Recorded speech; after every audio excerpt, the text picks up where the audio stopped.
UFO sighted above Area 51 base. Dorito-shaped aircraft spotted over Area 51 triggers fresh wave of UFO speculation. A mysterious triangle-shaped aircraft reportedly seen flying over the highly secretive Area 51 military base has reignited UFO theories and online debate about what really happens inside the restricted Nevada facility. Now we take a deeper look and break down this story on the AI podcast. We usually roll our collective eyes at Area 51 stories. You know the drill, right?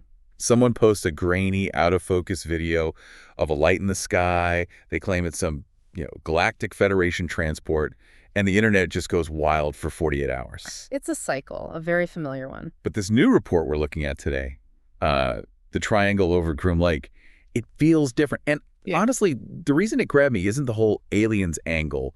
It's the data. It's the control variable. That's what it is. That's what separates, a campfire story from an actual data point. Right, exactly. We have a witness who didn't just see a weird light.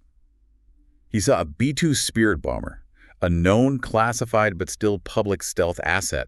And then 2 hours later, he saw something that was definitely not a B-2. And that comparison changes the entire math of the sighting. It really does. It moves the conversation from what is that light to, okay, what is the delta between these two airframes? So today we're going to dive into the specific engineering implications of that shape, the bizarre radio chatter that went with it. Oh, the radio chatter. Which includes some very confusing references to snack foods and how all this fits into the broader landscape of what the military calls NGAD, Next Generation Air Dominance.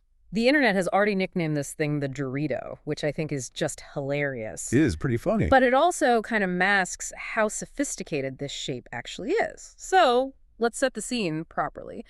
We aren't relying on, a tourist passing through on the highway. We're looking at the account of Anders Ottosson. Right. And Ottosson is an off-grid videographer. He runs a YouTube channel, Uncanny Expeditions. Okay.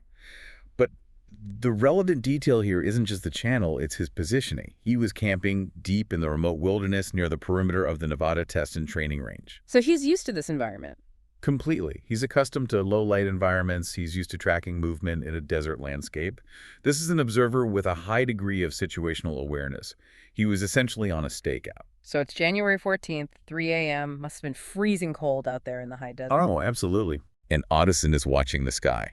Now, 2 hours prior, he logs a B-2 Spirit flying over. We all know the B-2. It's iconic. It is. And this is crucial for the credibility of the report. The B-2 Spirit, it has a massive wingspan, something like 172 feet. But its silhouette is very specific. It's the flying wing. It's a flying wing, yes, but it has this jagged, sawtooth, trailing edge. It looks a bit like a serrated knife or a W shape from behind. Okay, so Ottosson sees this. He identifies it correctly. He knows what stealth looks like in, today's terms. Then 3 a.m. hits, and he sees the second object. And this is where the engineering gets really interesting. He describes the second object as a perfect equilateral triangle, silent, massive. But the key detail is what was missing. What's that? He explicitly noted the lack of those sawtooth trailing edges. No visible wings, it was just a sharp geometric wedge. Okay, let's pause on that distinction for a second. To the average person, a B-2 and a flying triangle might seem like, they're in the same category. Yeah. But aeronautically, they're worlds apart, aren't they? Oh, they're generations apart. The B-2's sawtooth tail is a compromise. It's designed that way for a mix of aerodynamic stability and radar dispersion. Right. Those jagged edges, they help scatter radar waves so they don't bounce straight back to the source. But a perfect triangle, that's the holy grail of stealth. How so? If you can eliminate the trailing edge serrations, you reduce the radar cross-section, the RCS, even further. You are getting closer and closer to all-aspect stealth, where you're basically invisible to radar from almost any angle, including from behind. So if the perfect triangle is so much better for stealth, why didn't we build the B-2 that way 30 years ago? Because flying a perfect triangle is an aerodynamic nightmare. Ah. Without vertical stabilizers, the tail fins, and without those drag-inducing jagged edges to use as control surfaces, you have almost no yaw control. The plane just wants to spin out of control. So it's unstable. Wildly unstable. To fly a shape like the one Ottosson describes requires avionics and flight control computers that are just exponentially faster and more complex than what we had in the 90s. It implies an active flow control system or maybe some form of thrust vectoring that we're only just now seeing mature. So when Audison says it looked distinctly different, he's not just talking about the shape. He's describing a whole technological leap. Exactly. He's seeing the difference between, say, 1980s stealth logic and what could be 2030s stealth logic. And the fact he saw them so close together? Precisely. The fact that he saw them back to back suggests this might have been some kind of comparative test flight. Oh, that makes sense. Or the B-2 was acting as a chase plane, or maybe a calibration tool for the new platform. Yeah. You fly the known quantity to calibrate your ground radar, then you fly the experimental Dorito to see how it stacks up. That makes a lot of sense. It's not just random traffic, it's an actual test schedule. Yeah. But, we have to address the skepticism here. It's 3 a.m., it's dark, human memory is fallible. Even with that control variable, could he have just mistaken the angle of, say, a B-21 Raider? It's possible. The B-21 Raider, which is the B-2's successor, is entering service now. It's smaller, sleeker, and it has a simplified trailing edge compared to the B-2. It's more of a diamond shape than a sawtooth W. So it's closer. It's closer, but even the B-21 has complex geometry at the back. A perfect equilateral triangle is a very specific, very rigid description. If what Audison says is accurate, he isn't describing the B-21. He's describing something else entirely. Something new. Maybe the NG-80 prototype or drone wingman or, something completely off the books. The unknown unknowns, as Rumsfeld used to say. But the visual is only half the story here, and frankly, the other half is a lot weirder. We have to talk about the audio. The signals intelligence aspect of it, yeah. Right. So Audison and this researcher, George Arnu, who focuses heavily on Area 51, they were monitoring radio frequencies. Now, usually when we talk about black projects, we assume, deep encryption, unbreakable, static-filled silence. Right. But they picked up chatter on unencrypted frequencies. Which is an anomaly in itself. A huge one. And the chatter wasn't target-acquired or Vector 305. It was, Imperial with garlic, pretzel snack, and my favorite, fridge hydrate. It sounds like a bad AI trying to order lunch on an app. It really does. Pretzel snack. Can you imagine you're flying $1 billion physics-defying triangle and your call sign is pretzel snack? I mean, why would they be broadcasting this in the clear? Is this just incompetence? That's what I was thinking. I doubt it's incompetence at this level. You have to understand the environment around the Nevada test and training range. It's not just the secret planes. There's a whole ecosystem of support. Chase planes, tankers, ground security, radar operators. Often, the support assets, like a generic X-16 chasing a drone, they might communicate on less secure channels just for ease of coordination, assuming nobody's close enough to listen. But the phrases themselves, Imperial with garlic, is that code? Almost certainly. In the military, you have brevity codes, things like Fox 2 or Tally-Ho, which mean specific tactical things. Then you have code words generated for operations. There's this school of thought in information security called security through absurdity. Meaning, if I hear Project Omega, I start recording. But if I hear garlic, I just tune out. Exactly. If you use serious-sounding military jargon, you attract attention. If you fill the airwaves with total nonsense that sounds like a grocery list or some inside joke, a casual listener might just dismiss it. So it's cognitive camouflage. That's a great way to put it. It's camouflage for your brain. Fridge hydrate, though. That one feels so specifically weird. It could be a command. Fridge might refer to cold or passive radar mode. Hydrate could mean refuel or maybe activate liquid cooling. We don't know the cipher. But the fact that these absurd phrases coincided with the sightings suggests they were the operational language for that test. It adds this surreal layer to the whole thing. High-tech visual, lowbrow audio. But it grounds the sighting in a weird way. If it were a hoax, I feel like the hoaxer would have written cooler dialogue. Right. Pretzel snack feels too stupid to be made up. That's actually a valid forensic point. Real life is often goofier than fiction. But we also have to consider that this might not be the secret aircraft talking. It could be the red air aggressors. The bad guys. The good guys pretending to be bad guys for the test. Aggressor squadrons often have a more loose kind of cowboy culture. They might use bizarre call signs just to confuse the Blue Force pilots they are training against. Oh, interesting. So if the Dorito was being tested against radar lock, maybe Pretzel Snack was the guy in the F-16 trying to hunt it down. That puts a fun image in my head. Yeah. But this sighting isn't an isolated incident for Audison, is it? The report mentions he's seen this shape before. Way back in 2014. And this is where we start building a pattern. He claims to have seen a similar silent triangular craft over Wichita, Kansas, and also near Amarillo, Texas, over a decade ago. Texas and Kansas seem pretty far removed from the Nevada desert. Why those spots? They're not random if you know your aerospace supply chain. Wichita is historically the air capital of the world. You have Spirit Aerosystems there, huge manufacturing plants. Okay. And Amarillo is near the Pantex plant, which handles nuclear weapons assembly, but it's also airspace that sees a lot of transit for military logistics. So seeing a prototype in those corridors isn't out of the question. Not at all. In fact, if you're moving a classified airframe from a factory in the Midwest to a testing range out in Nevada, you have to fly it across the country eventually. Doing it at night, silently, in the flyover states.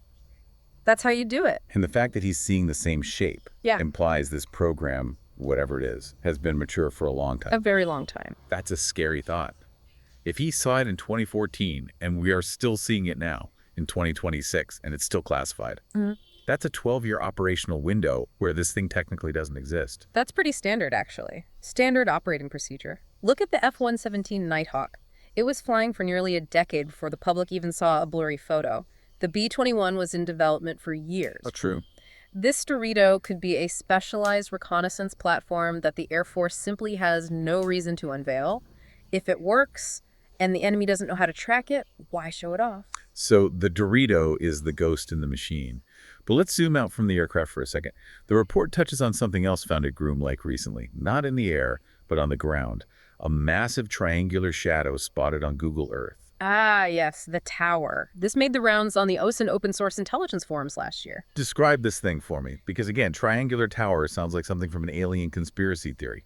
Well, it looks like a tall three-sided structure, and it's casting this very long, very distinct shadow across the desert floor near the hangars.